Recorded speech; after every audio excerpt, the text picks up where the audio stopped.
Assalamualaikum warahmatullahi wabarakatuh. Semangat pagi siswa sekalian, berjumpa lagi dengan Bapak di channel Sedang CPT, channel belajar mengajar. Saat ini kita masih berada dalam pelajaran pemrograman berorientasi objek menggunakan bahasa Java untuk kelas 3 ya. Terima kasih kepada siswa yang masih mengikuti pembelajaran ini dengan baik. Sekarang kita lanjutkan pelajaran kita. Silakan dibuka Visual Studio Code.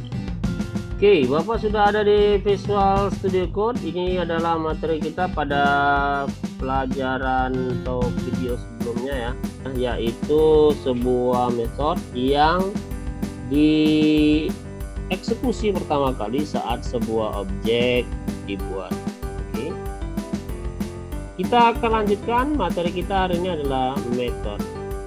Sebelumnya kita akan membuat sebuah rig ya, bagaimana nantinya data-data ya di dalam siswa ini atau di dalam konstruktor itu lebih khusus kepada objek. Ya, lebih khusus kepada objek. Nah, caranya adalah ini kita berikan sama ya. Ini kan kita lihat nih propertinya ada nama, jurusan, alamat, dan usia. Sementara di bawahnya Bapak buat berbeda ya. Nama siswa, kemudian jurusan siswa, alamat siswa, dan usia siswa. Jadi supaya dia lebih khusus pemberian data di dalam konstruktor ya, kita bisa menggantinya seperti ini. Ini nama siswa, ini kita buat sama seperti yang ada di properti di atas ya. Nama, oke. Kemudian jurusan siswanya dihilangkan, jadinya jurusan saja. Jurusan, kemudian adalah alamat.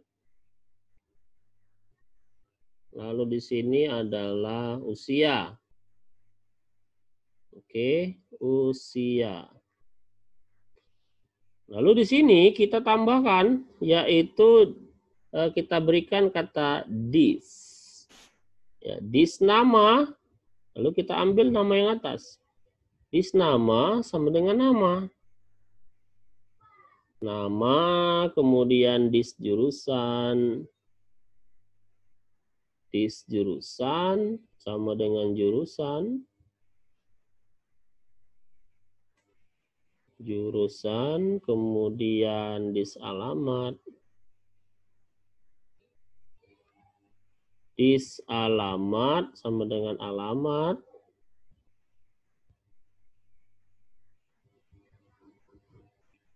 Lalu usia, kita kasih depannya this juga. This titik usia sama dengan usia ya. Oke, kita lihat hasilnya. Ini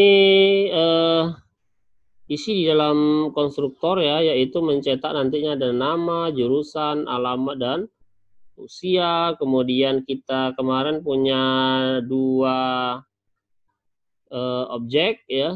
Yang pertama yaitu siswa 1 dan siswa 2 ya. Kalau misalkan ini kita simpan, lalu kita jalankan.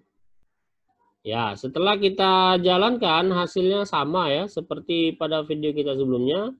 Muncul sini Julham, Medan ya, kemudian usia 17 dan seterusnya.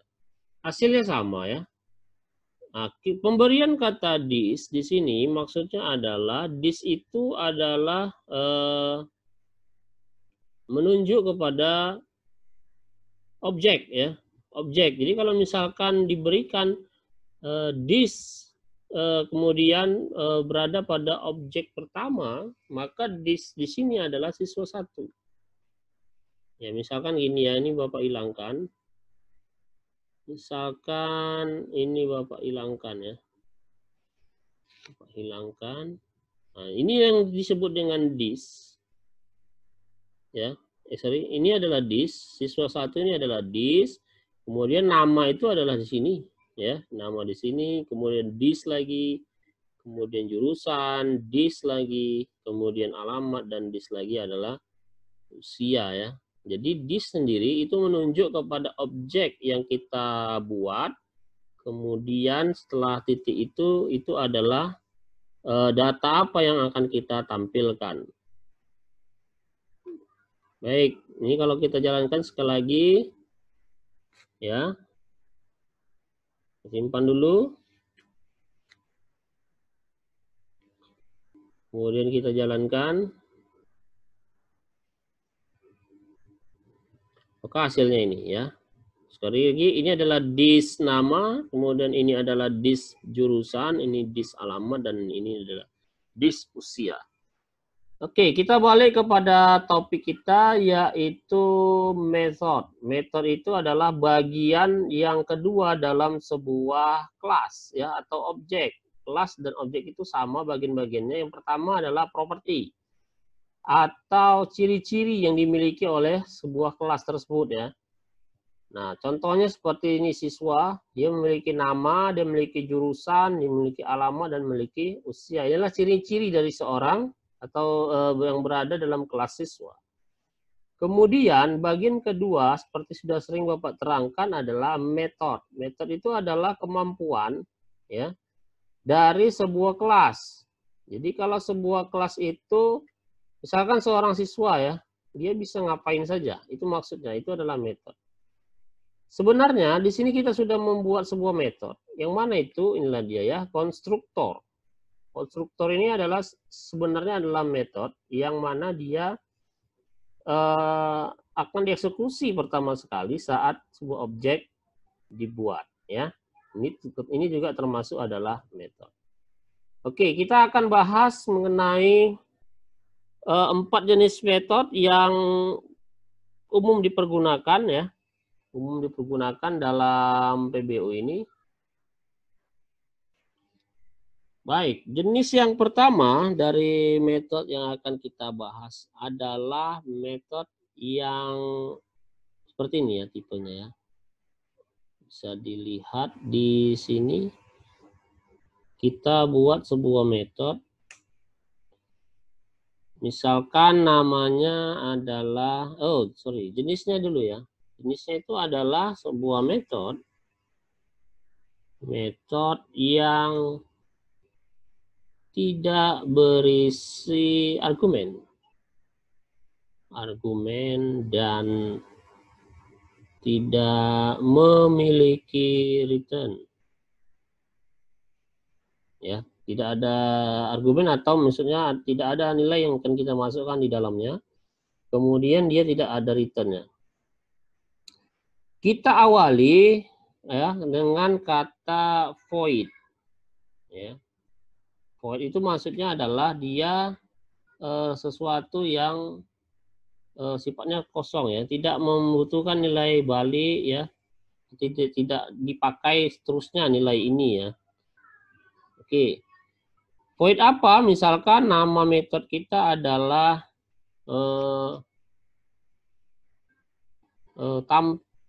tampilkan data ya, misalkan namanya tampilkan data. Apa isinya?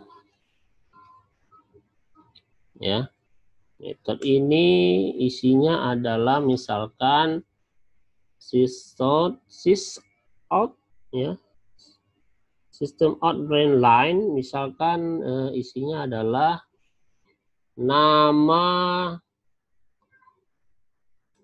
siswa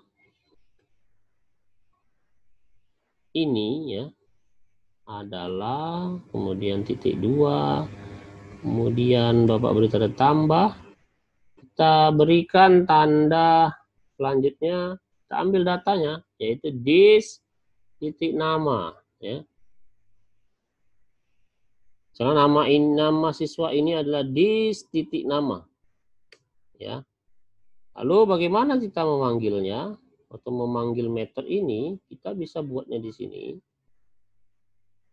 yaitu kita tulis saja siswa1 dot tampilkan data ya namanya ya, tampilkan data. Enter.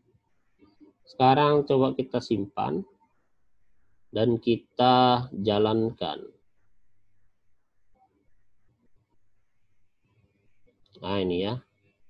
Oh, ini Bapak hapus dulu.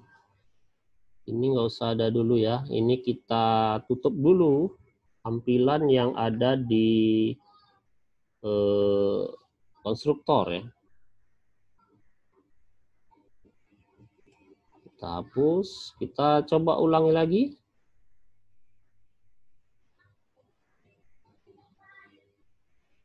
Ya, dia menampilkan ya nama siswa ini adalah Julham. Itu maksudnya apa? Dia sudah menjalankan sebuah metode yang tidak memiliki return dan tidak memiliki argumen. Ya, tanda sebuah metode yang tidak memiliki return artinya adalah di sini katanya void. Ya, ada void. Tapi kita tidak bertambahkan statik di depan seperti yang ada di atas. Ya. Statik.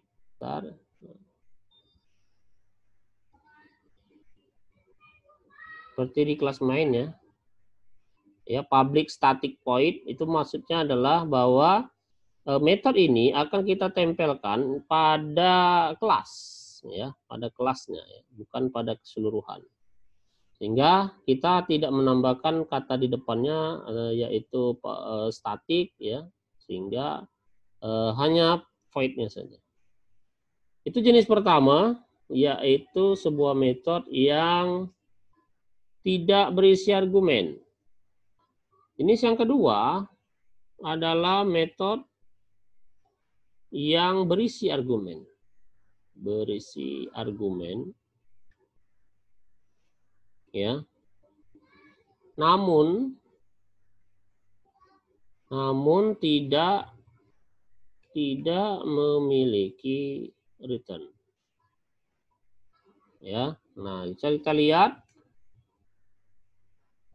Jadi nanti di dalam ini ada nilai ya, ada nilai. Void. Oke, kemudian misalkan namanya adalah ganti nama ya, bisa ganti nama lah. Ganti nama, kemudian isi di dalamnya nama ya, string nama, kemudian diisi dalam metode ini adalah posisinya adalah mengganti namanya. Jadi nama this titik nama sama dengan nama, sama seperti ini tadi ya. Kemudian kita tampilkan ya. Sysout,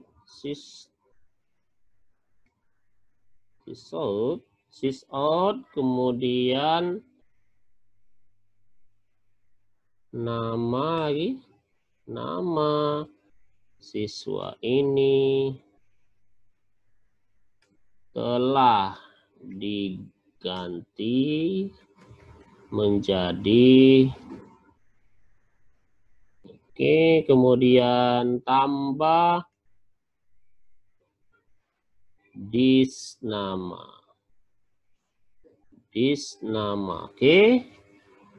Kita jalankan ya. Kita buat dulu di sini. Siswa 1 titik ganti nama ya. Namanya siapa? Misalkan namanya adalah Lili ya, Lili. Si Lili. Jadi nanti sama Julham ini berganti dengan Lili, kita simpan. Lalu kita jalankan. Nah, ini lihat ya. Nama siswa ini adalah Julham, kemudian nama siswa ini telah diganti menjadi Lili. Oke, jadi itu adalah tipe yang kedua dari metode ini ya, yaitu metode yang berisi argumen dan tidak memiliki return. Jenis yang ketiga adalah metode yang tidak berisi argumen,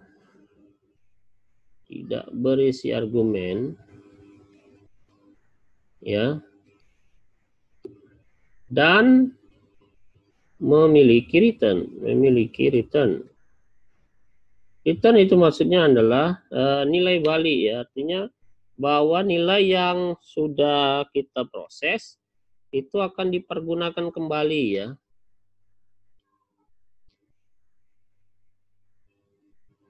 String alamat,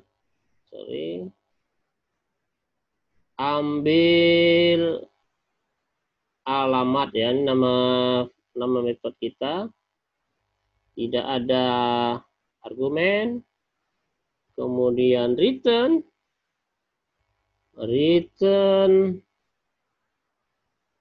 this titik alamat.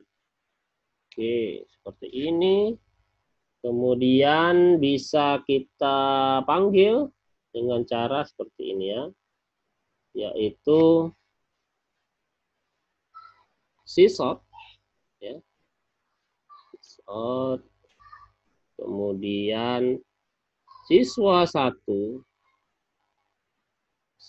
satu titik, kita pakai metodenya, ya, yaitu ambil alamat, ya, ambil alamat. Kita simpan, kemudian kita jalankan.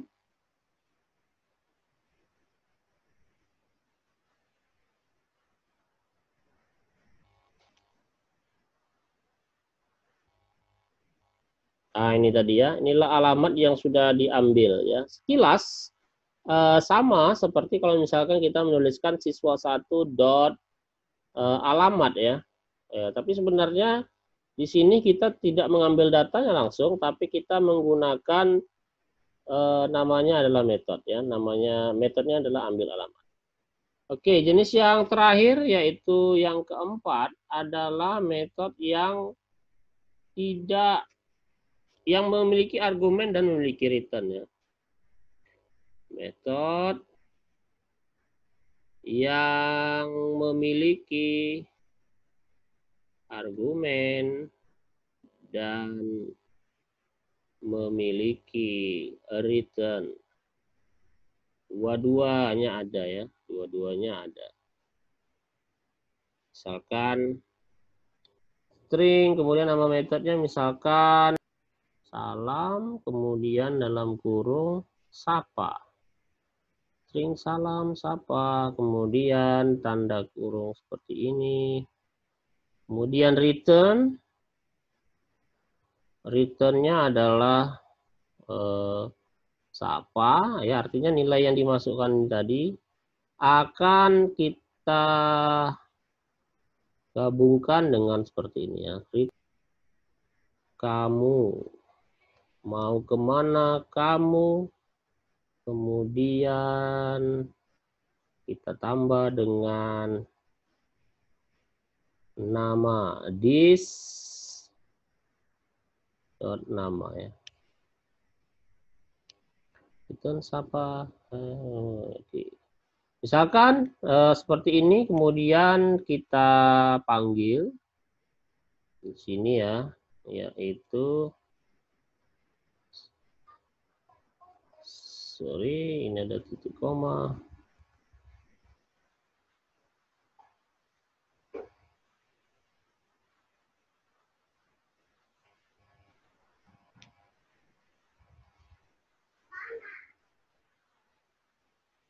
String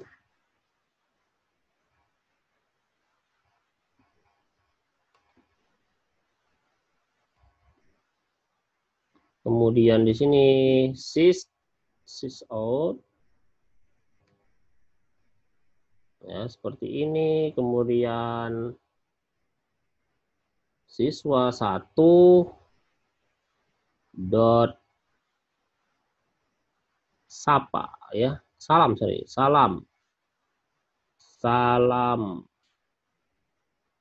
1 salam dalam kurung, apa salamnya,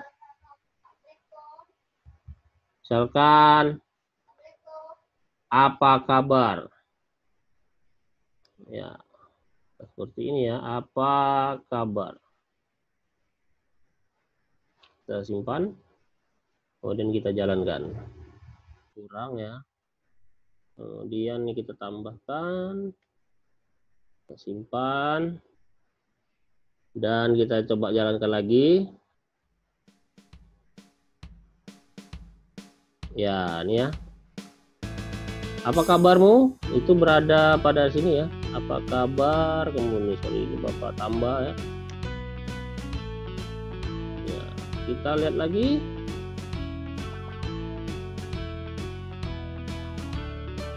Ya, apa kabar? Mau kemana kamu, Lili? Ya, jadi ini adalah contoh daripada metode yang memiliki argumen dan memiliki rujukan. Mungkin itu dulu siswa sekalian materi kita hari ini, yaitu metode. Ya, sudah kita perkenalkan 4 jenis metode, dan satu lagi yang pertama tadi kita bahas mengenai this. Kita akan lanjutkan pada video berikutnya. Untuk itu semangat terus belajar, tetap jaga kesehatan masing-masing supaya kita bisa terus belajar dengan semangat ya. Demikian Bapak akhiri. Bila taufiq wal hidayah. Assalamualaikum warahmatullahi wabarakatuh. Semangat pagi.